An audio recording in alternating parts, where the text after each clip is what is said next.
The Nsefu pride is the perfect lion family. New cubs with 2 devoted mothers.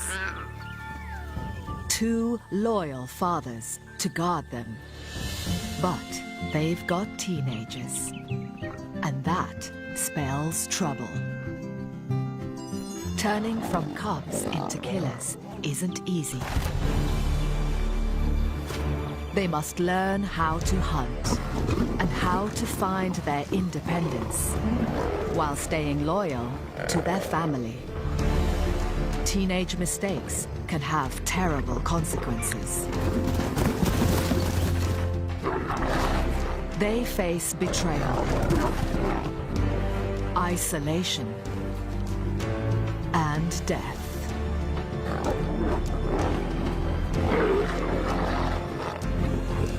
Theirs is a journey into adulthood through the trials and tribulations of teenage pride.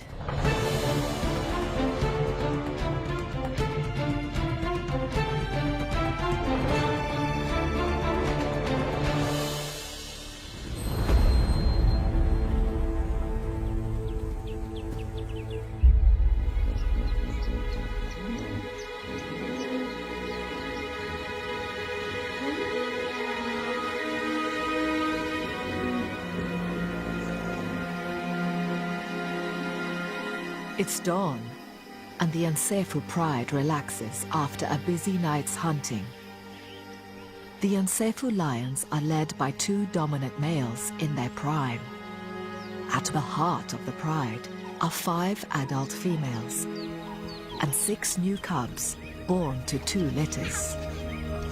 Everyone dotes on the new arrivals. Everyone except the teenagers. They have their own problems. There are 7 of them, ranging from 1 to 3 years old, mostly sub-adult males.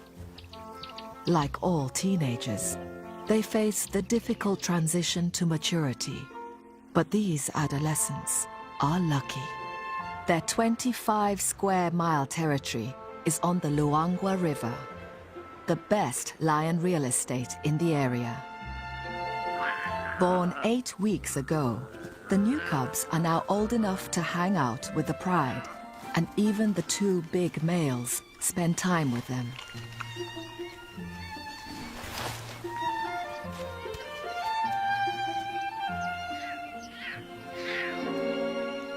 The previous year's young are all ignored, so they formed a gang. These adolescents are, in human terms, of school age. They have their own teacher, an older sister. Though already adult size, she's still young and playful.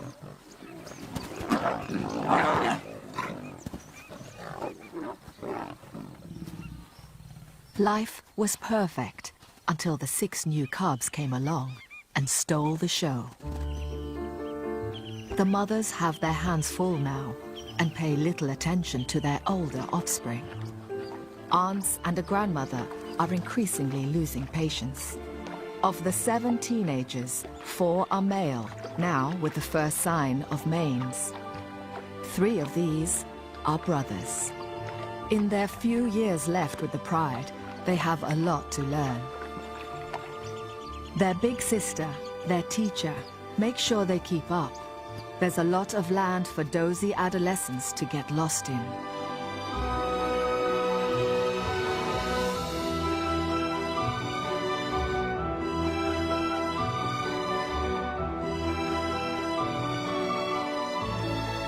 Now it's time to join the pride for breakfast.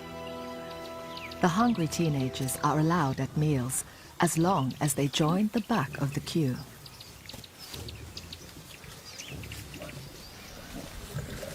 The new cubs are treated like royalty and even steal the big males' meals.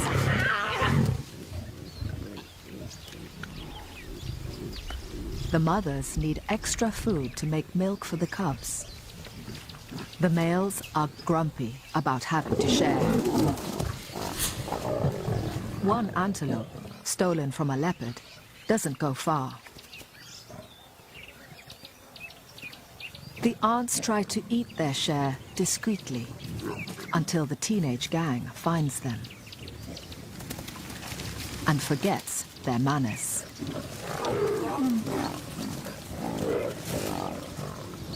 The hungry youngsters often break the rules of the pride.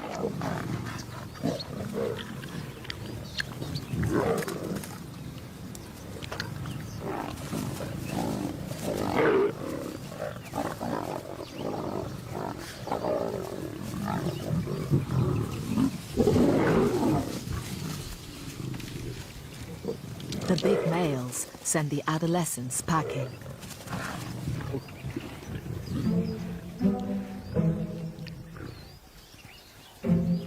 The most important survival skill the youngsters can learn is to hunt, and it's time for class. The pride's favorite food is buffalo. The 1,000-strong herd comes to the river most days to drink. But each is half a ton of power, with lion-killing horns and hooves. The elder sister, their teacher, selects a safer target for demonstration.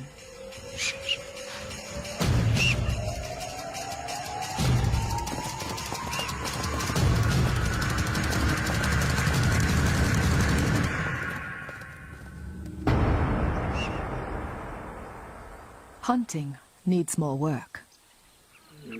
The three brothers are 18 months old and will be allowed to stay with the pride for maybe 2 years more, but then they'll be on their own. Hippos retreat to the river by day, but come on land at night to graze. Baby hippos are a regular meal, but adults are huge, much bigger than buffalo, with 12-inch long teeth and bad tempers. This morning, the teenage gang has one trapped and is blocking its route back to the river.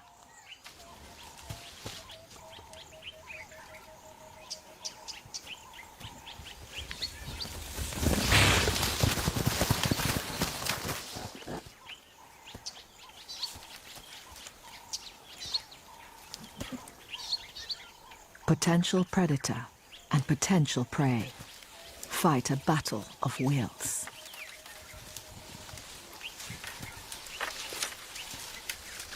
The young lions try intimidation, while the hippo slinks off round the back.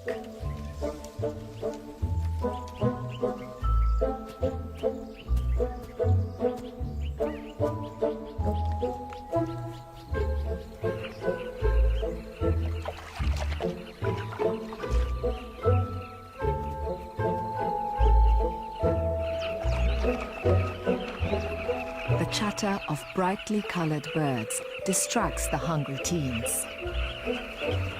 A colony of carmine bee-eaters nests in the riverbank. Their burrows extend 6 feet or more into the soft sand.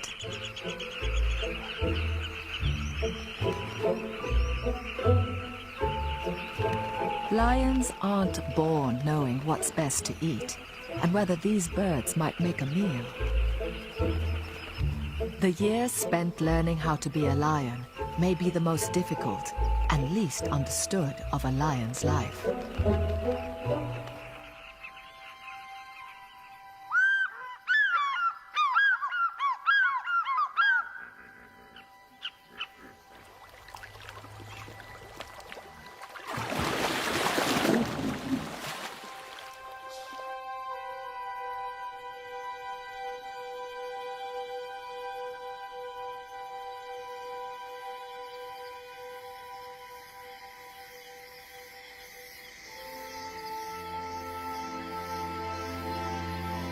Lions are meant to be nocturnal, active at night. But they're teenagers.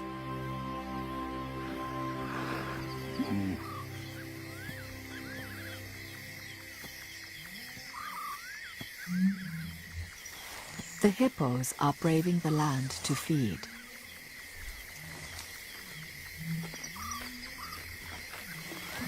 graze and eat fallen fruit through the night. For hungry lions, 3 tons of slow-moving meat is just asking for trouble. This time, if they work together, so many lions should be able to take on 1 hippo.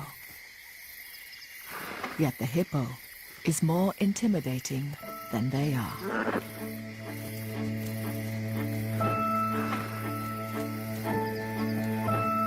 The hippo's sheer bulk is their protection, as are their massive teeth, trampling feet, and belligerent courage.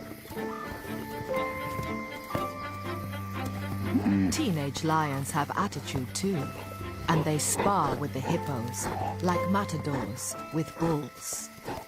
For the lions, it's part game and part lesson. Experienced lions rarely hunt adult hippos. They're too dangerous, but the teenagers keep trying.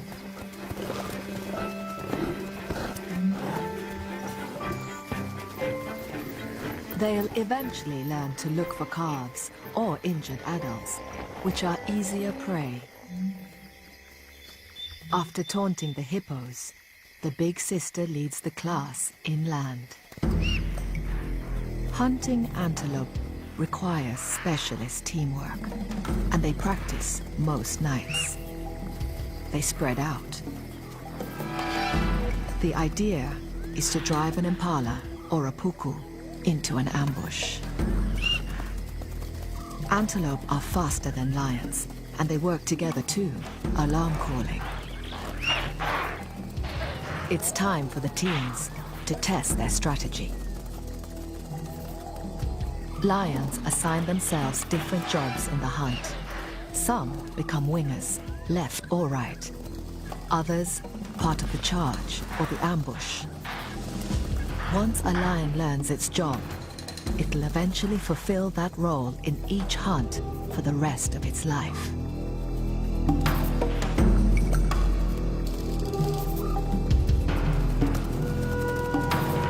These teenagers are working out what their jobs are. The 3 brothers coordinate well, but they've not caught anything yet.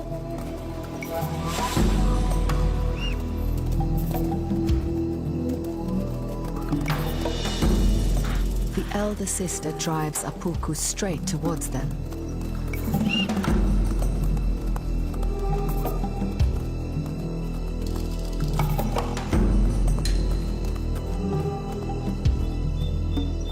But they miss the ambush.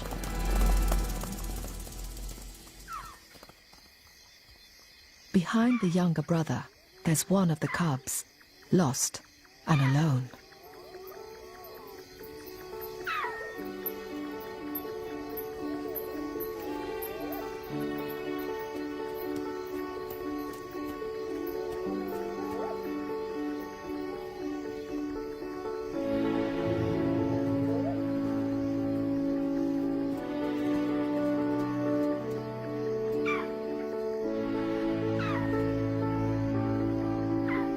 The cub's terrified.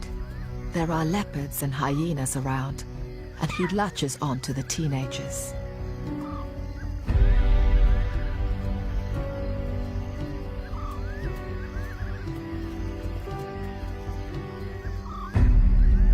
They stop hunting. The rest of the pride can't be far away.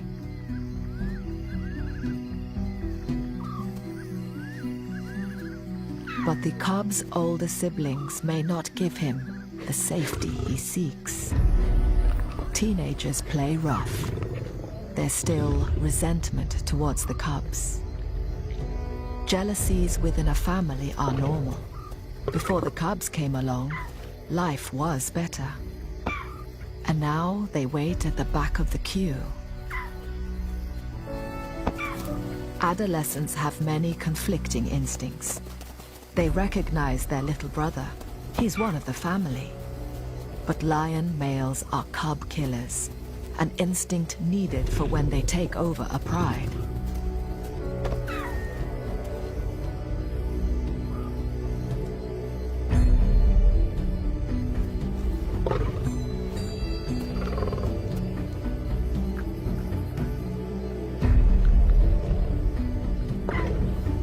Just as the game looks like being the cub's last, his mother appears.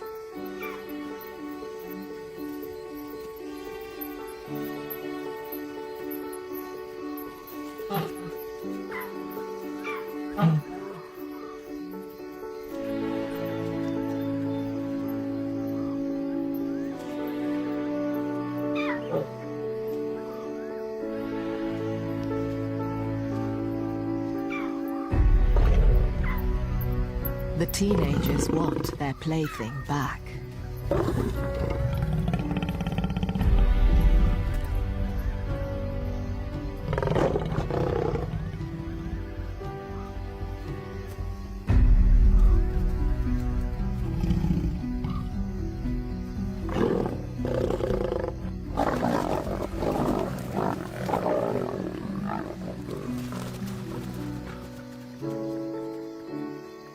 The cub is battered, confused, and lucky to be alive.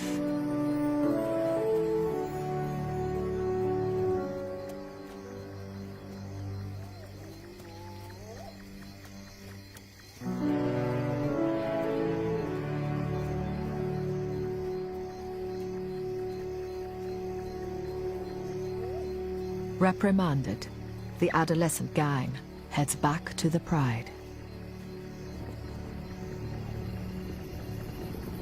There's a rumbling, like distant thunder. Stampeding buffalo. The professional hunters, the lionesses, are at work.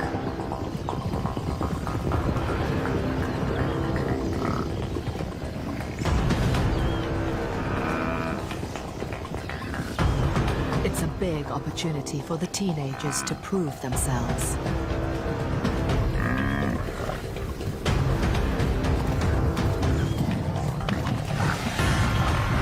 The strategy for hunting buffalo is different to antelope. Buffalo are like tanks, well armored. The lions must attack from behind.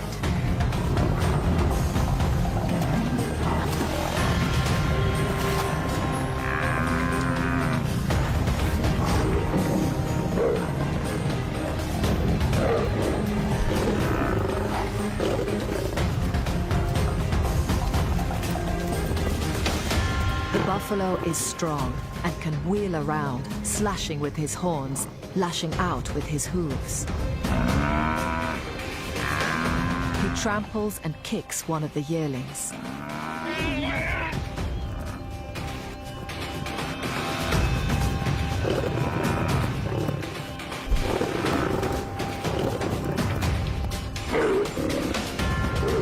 The pride closes in. But the teenagers aren't strong enough. A horn catches the elder sister in the groin. The lion's desperate attempts to hang on to the buffalo become increasingly dangerous and futile.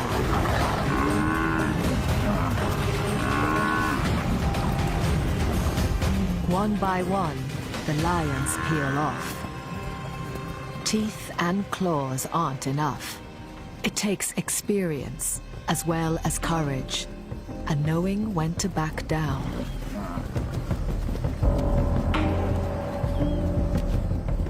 Rumps bleeding, but heads held high. The buffalo head back to their herd. Following them, unwilling to give up, are the three brothers.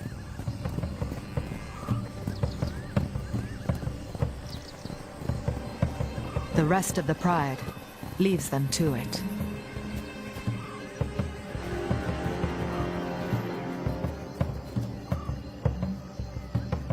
The three brothers follow the buffalo herd all night, out of the pride's territory.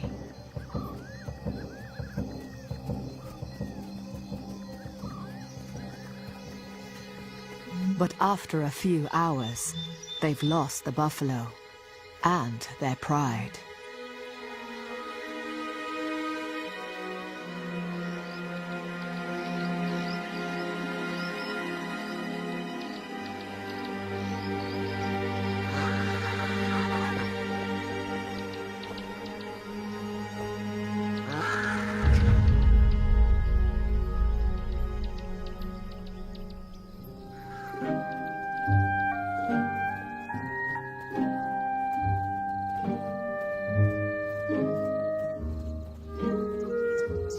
Pride's two dominant males return from defending their kingdom to find their family depleted and injured. The mothers are fine. They backed off early in the hunt. 4 juveniles are missing, 3 brothers and a yearling. One of the other adolescents' leg is bleeding. Injuries are common. One of the adult males has even cut his eye, but that's minor. But his daughter, the teenager's elder sister and teacher, is badly hurt. It's her left hind leg.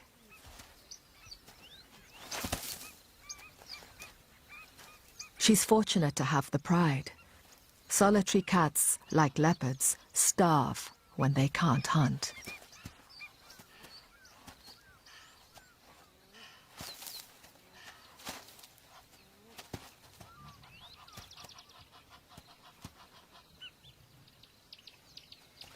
Most wounds heal quickly. There's no blood, and she'll probably recover with a few days' rest.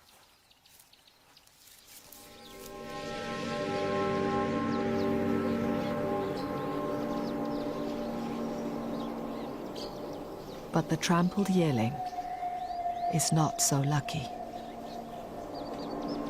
A moment of teenage bravado has caused fatal internal injuries.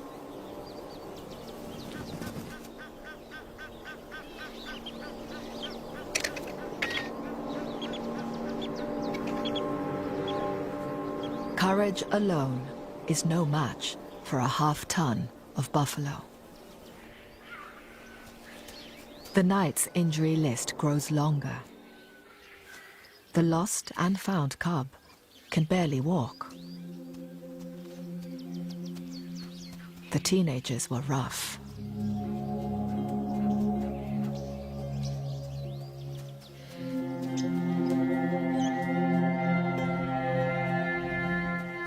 He looks for comfort from his mother, but she rejects him. The pride can't look after a cub that isn't able to keep up. Her instinct is harsh, but it's for the sake of the other healthy cubs.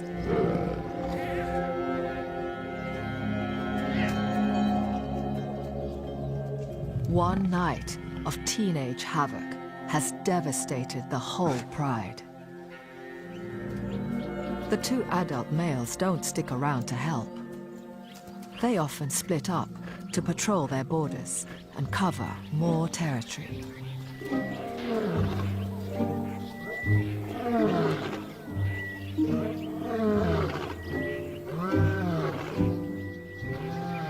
It's the height of the dry season, and each lion pride controls sections of a few miles of river, the only water around. The lions hardly ever venture out of their territory in case they meet their rival neighbors. Yet, on this morning, beyond the pride boundary, are the 3 teenage brothers, on their own for the first time. At 18 months old, they are too young to leave the pride, yet the instincts for independence are stirring. They head out in search of breakfast.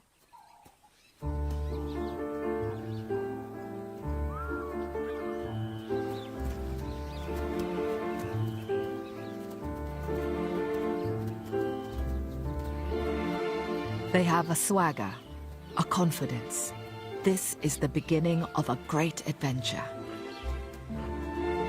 One is the born leader, and he keeps an eye on the other 2.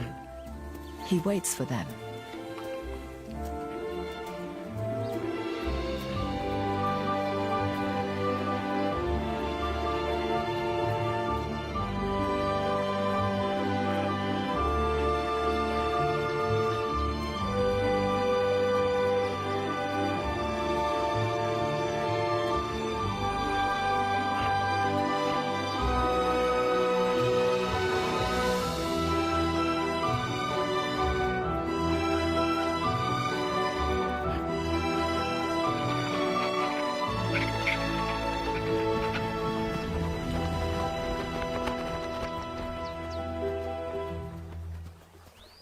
The hippo carcass is days old and thin pickings.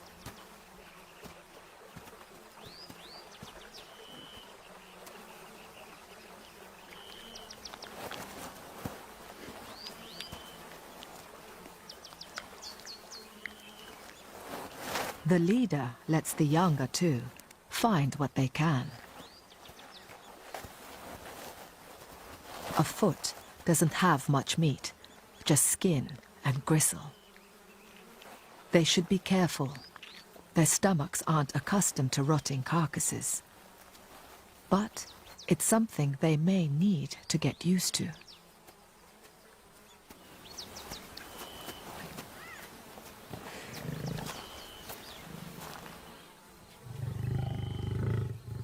Like many teenage boys, they're prone to fighting.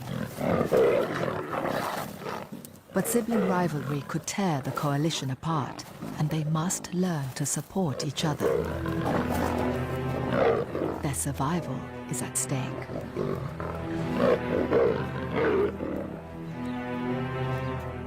The leader just moves on, and they have to follow.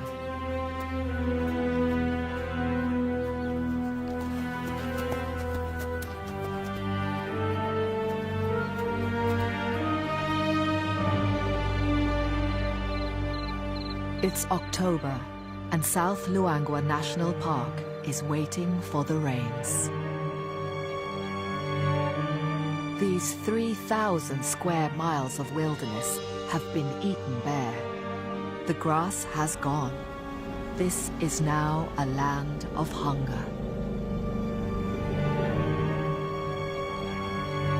All life is concentrated along the banks of the dwindling Luangwa River.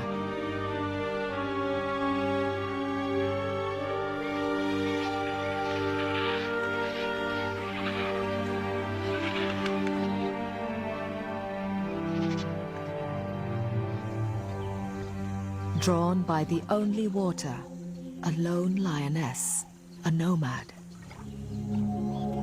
Life without a pride is harsh.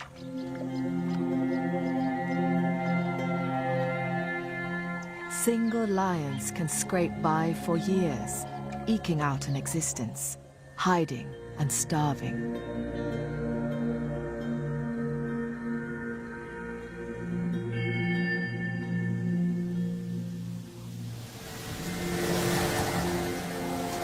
Rainstorms are on their way. But for this nomad, it's probably too late.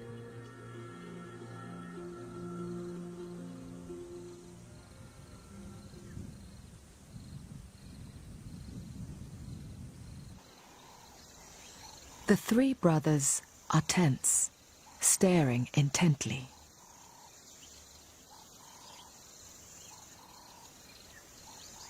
A few hundred yards away is a small pride of lions, their neighbors. This family looks different, battle-scarred. Their life is tougher. There are 2 adult females and several older adolescents, like the brothers.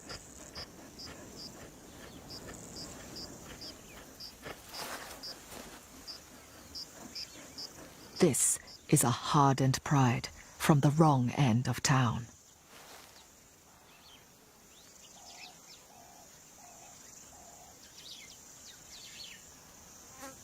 But that's not what the brothers are staring at. There's a familiar face here. Their own father.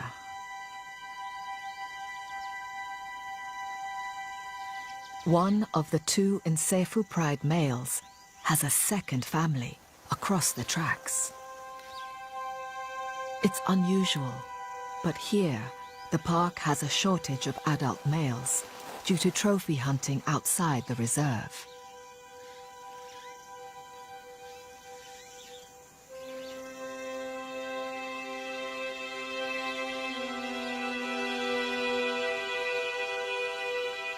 As the brothers watch, he greets the other pride's adolescents, He's clearly their father too. They are a little older than the three brothers. This must have been going on for years.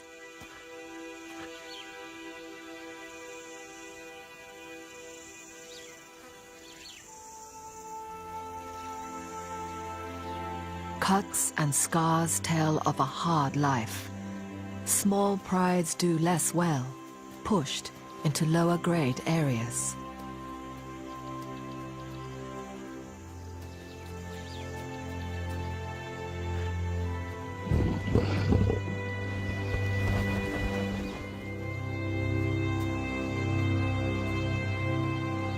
The three brothers from Nsefu remain still until all the other lions have left.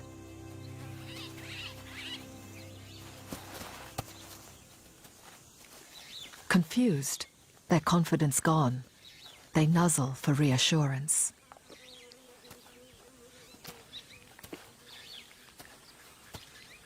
One of the brothers isn't feeling at all well.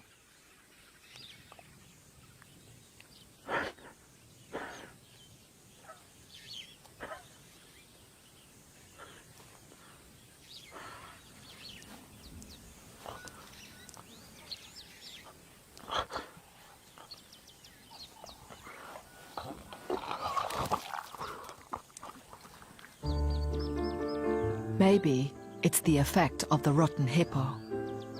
But in many animals, emotional upset can have the same results too.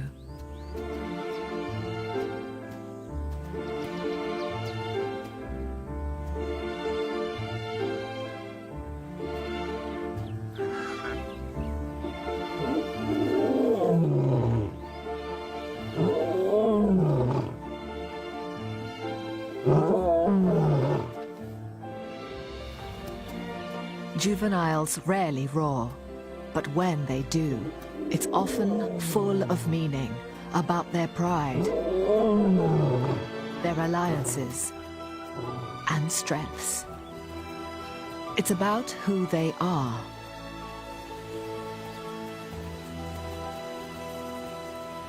They are three teenage runaways, adventurers, figuring out how the world works on their own.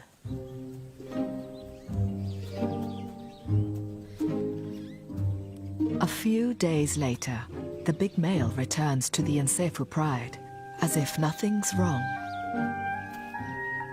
This is his main family. We can't know what he thinks and feels, nor understand a lion's guilty secrets. But scientists say that many animals deceive each other and hide the truth from their rivals or mates. It's a very ancient betrayal. The cubs are all there, including the one that was rejected. He's fine now, just a bit smaller than the rest. His mother finally relented.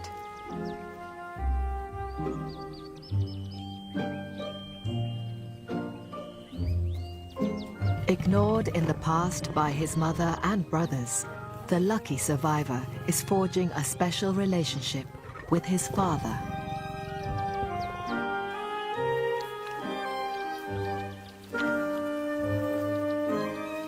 Five of the cubs are male and could form a formidable team in 2 or 3 years, eventually becoming caring fathers themselves.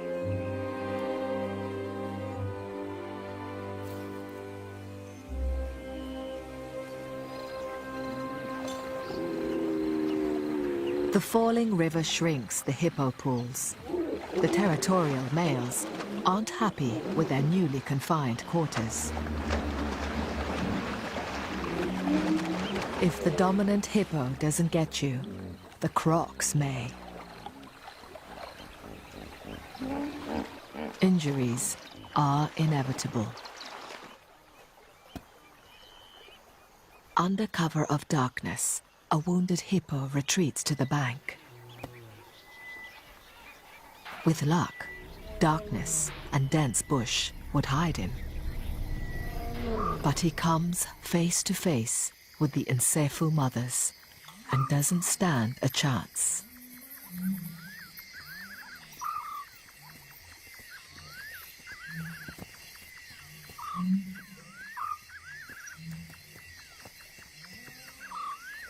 The big male takes charge of the feast.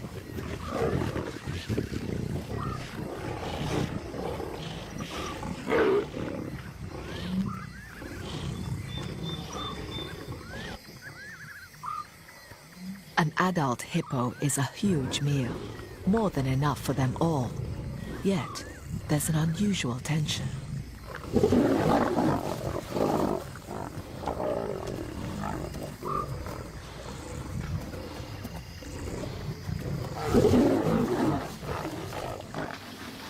A big croc tries to join them.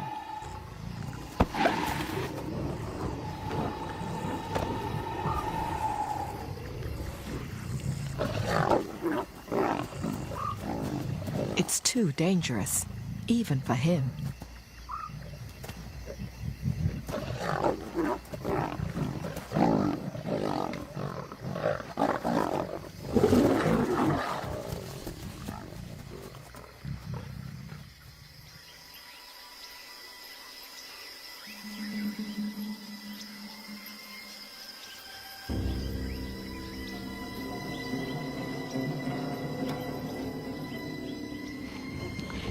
By morning, the cause of the aggression becomes clear. Here, with their father, are two adolescents from the pride next door.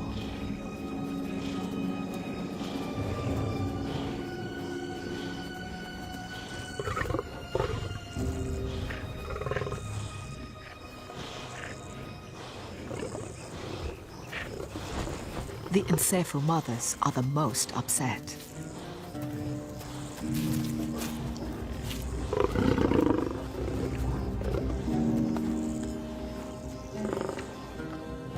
The male has turned up with the wrong teenagers. He's brought two illegitimate adolescents instead, expecting them to be fed. It's like the most awkward Thanksgiving dinner. The uninvited guests are tough, with no manners. They don't know teenagers should join the back of the queue and not talk back.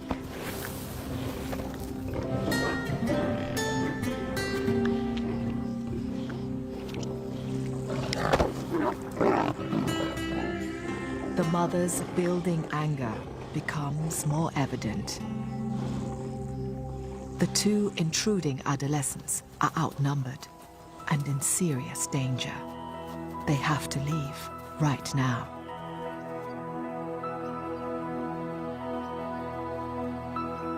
The Nsefu mothers follow, looking intent on revenge. The teenagers turn on a mother.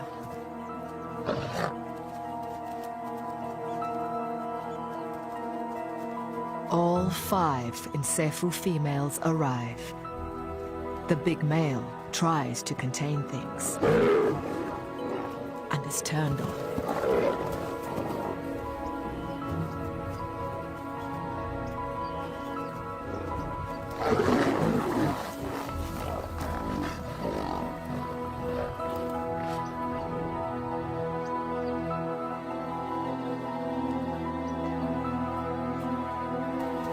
He puts himself between the mothers and the two interlopers.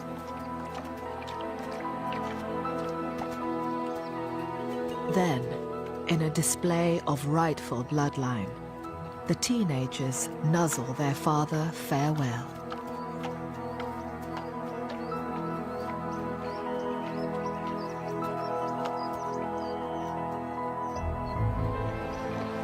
The two exit the only way they can, through the crocodiles. The crossing is the fastest escape route, but it terrifies the teenagers.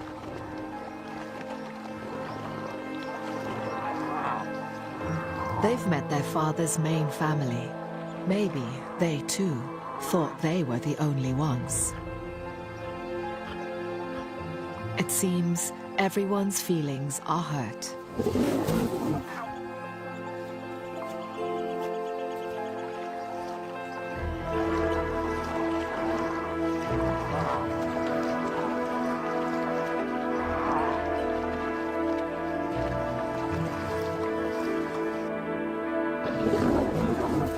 The Nsefu mothers are still spoiling for a fight.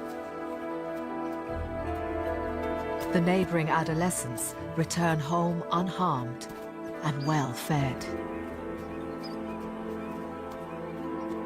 The Nsefu pride is fractured by hostility and betrayal. The growing tension extends beyond the lion pride. Other animals become desperate in the final days of the dry season.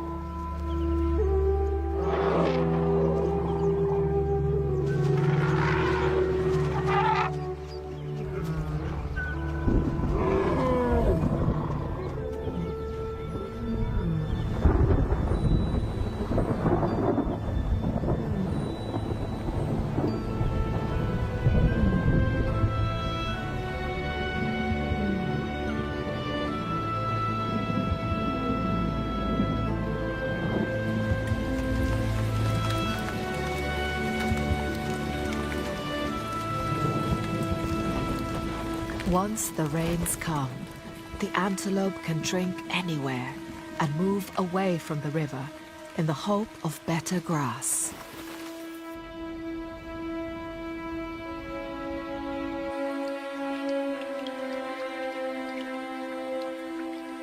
The lions must now search further afield for their food. In these tough times, they can't wait for the 3 missing teenagers to come back.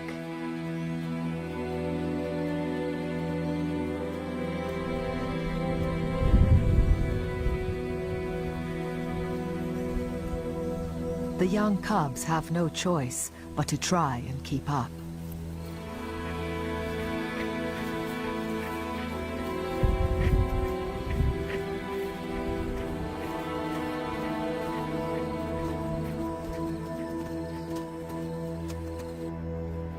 The buffalo head out beyond the pride's boundary. Far from bringing life, the storms empty the lion's world. The territory is a deserted sea of mud.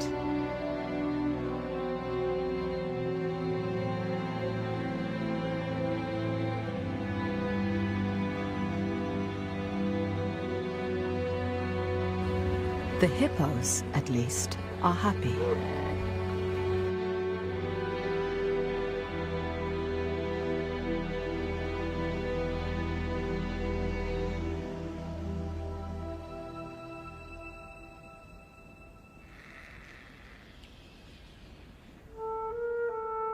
It takes a few weeks, but life returns.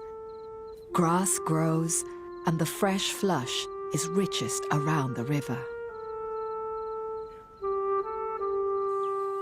The antelope return.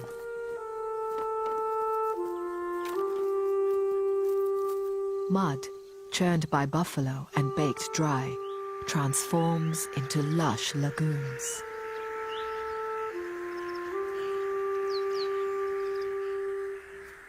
For the cubs, it's a new world. They've only known dusty plains. The little cub, injured by the teenagers, is now hard to tell apart from his brothers.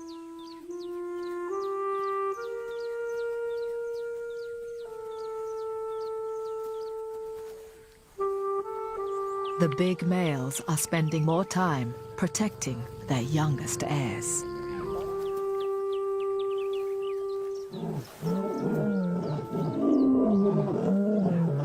The mothers join with the males in roaring to proclaim their pride.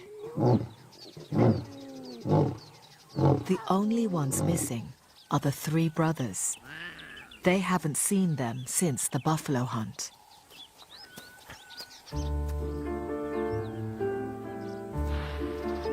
Then, one day, one appears.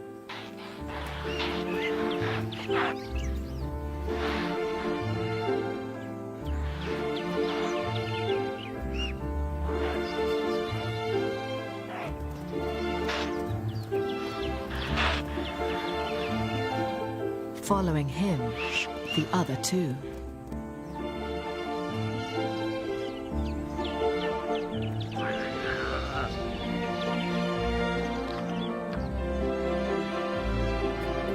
They are back, looking surprisingly well.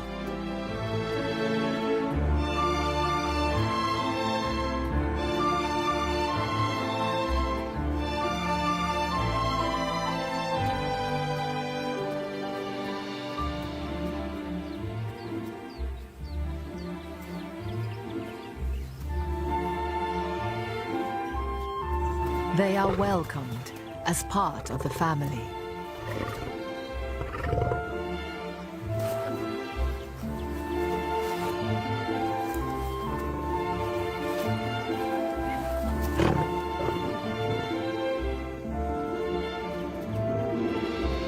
The whole pride is together again. The three brothers have learned a lot on their adventure and are ready for their next chapter. It's a new season, a new beginning for all the lions of the Nsefu pride.